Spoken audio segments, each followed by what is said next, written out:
নির্বাচন নিরপেক্ষ হবে এটা তো আমরা গত ৩০ বছর ধরে শুনে আসি যে এইবার নির্বাচনটা নিরপেক্ষ হবে। নির্বাচনের দিন আসলে নিরপেক্ষ হবে কিনা ওই দিন সকালে বা ওই দিন দুপুরে আপনারা জানতে পারবেন। একজন নেতা হতে হলে কি লাগে আপনার, যে তার শিক্ষাগত যোগ্যতার সাথে আপনাকে ৩বার ৪বার জেলে গিয়েছেন, বা তার ফ্যামিলির দেশের এক্সপেরিয়েন্স আছে দেশ চালিয়ে, বা আপনি মার খেয়েছেন বা রাস্তাঘাটে ছিলেন। ২৪-এর গণ অভ্যুত্থানে যারা অভ্যুত্থান তো অ্যাকচুয়ালি শুধু যে আপনারা ৪ জন করছেন তা না, এখানে বিএনপি ছিল, এখানে জামাতের লোকজনও ছিল, এখানে যারা বিদেশে ছিল।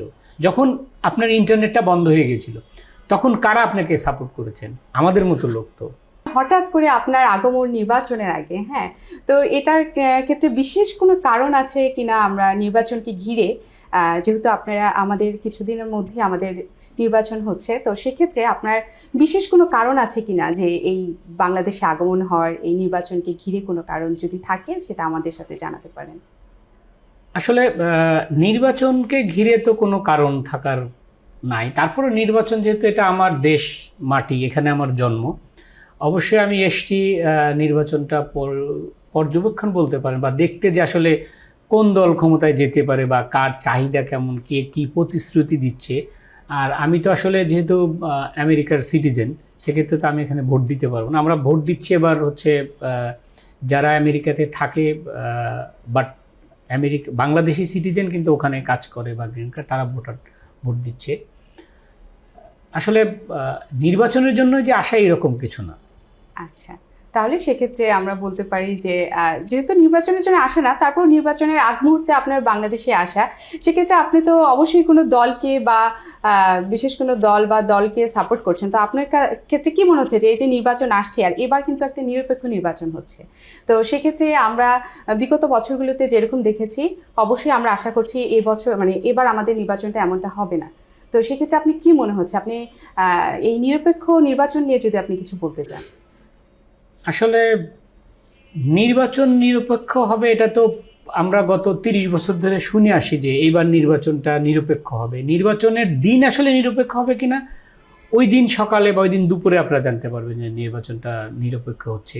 আসলে তারেক রহমান আসার আগে এবং আসার পরের যে ভিউটা, পলিটিক্সে বলেন বা নির্বাচনের মোড় বলেন, এটা কিন্তু যারা আগে অনেকেই বলছিল যে তারেক রহমান দেশে আসতে পারবে না, যেমন জামাত একটা দল বা নতুন আর একটা দল হয়েছে পোলাপান নিয়ে, এরকম বাচ্চা কাচ্চার একটা দল, সেটা হচ্ছে যে আপনি এনসিপি বলেন। কিন্তু আপনি যদি একটা পলিটিক্স করতে চান, যেমন আমরা তো 40 বছরের প্রায় 30 বছর ধরে নির্বাচন দেখে আসছি, যে একজন নেতা হতে হলে কি লাগে আপনার, যে তার শিক্ষাগত যোগ্যতার সাথে আপনাকে ৩বার ৪বার জেলে গিয়েছেন, বা তার ফ্যামিলির দেশের এক্সপেরিয়েন্স আছে দেশ চালিয়ে, বা আপনি মার খেয়েছেন বা রাস্তাঘাটে ছিলেন। এখন আপনি যদি মনে করেন ওকে আমি আকাশ রহমান, আমি ১,০০০ কোটি টাকা দিলাম আমি এমপিতে দাঁড়ানোর জন্য, ভোট টোট কিনে আমি এমপি হয়ে গেলাম, তাহলে কিন্তু আমি নির্বাচন বা পলিটিক্স কিন্তু আমার কোনো জ্ঞান থাকলো না। এখন আপনি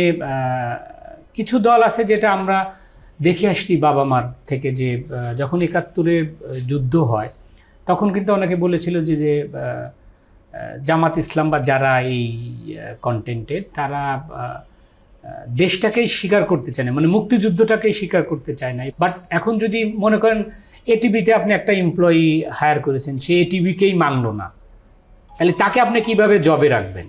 এটা একটা বড় কোশ্চেন না? হ্যাঁ, আপনি শেষ করেন। তা আপনি যদি এখন ৭১-এর কথা বলেন, যে যারা ভাইরা যারা চায়নি যে বাংলাদেশটা স্বাধীন হোক, তাকে যদি আপনি ভোট দিয়ে এমপি বানান, তাহলে উনি তো মানে পাকিস্তানের কাছে তো, বা তার আগের যে, যেমন আপনি বলছেন যে আমি আমেরিকা থেকে বাংলাদেশে এসেছি মাটির টানে, তো ওনার মাটির টান তো পাকিস্তানের সাথে থাকারও মাটির টান হতে পারে।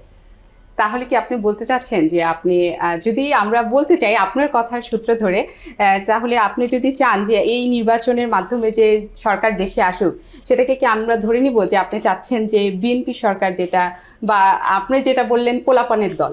হ্যাঁ, না না, আসলে যেটা আপনার কথাটা আমি বন্ধ করলাম এই জন্য, কারণ আমি কিন্তু বলিনি যে জামাত ইসলাম ক্ষমতায় আসবে না বা বিএনপি ক্ষমতায় আসবে। আমি একটা এটিভির এক্সাম্পল দিয়েছি, যে আপনি এটিভিটাতে ওন করেন।